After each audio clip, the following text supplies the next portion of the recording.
Naglunsad ang pamunuan ng PNP ng isang striktong kampanya laban sa mga pulis na sobra sa timbang.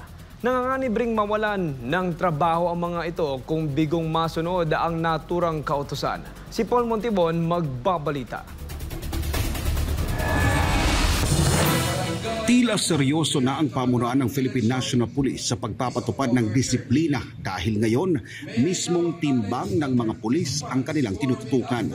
Babala ng PNP, kung hindi papayat sa loob ng isang taon ang mga pulis na sobra sa timbang, sisibakin sila sa serbisyo. Batay ito sa Section 30 ng Republic Act No. 6975 o DILG Act of 1990 na nagsasabing hindi dapat lumampas o bumaba ng higit sa 5 kilo ang timbang ng pulis base sa taas, edad at kasarian.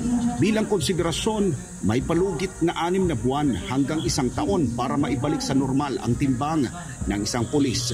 Pero kung bigong makasunod, tuloy ang tanggalan. Para naman sa mga may karamdaman, maaari silang ma-discharge o ilipat sa administrative work. Ayon sa PNP, layon ng hakbang na ito na maibalik ang tiwala ng publiko, hindi lang sa promosyon kundi sa mabilis at epektibong pagresponde sa krimen. Patuloy rin ang koordinasyon ng PNP sa ngayon sa NAPOLCOM, kaugnay sa nasabing polisiya. Para sa Diyos at sa Pilipinas kung mahal, nag-uulat Paul Montibon, SMNI News.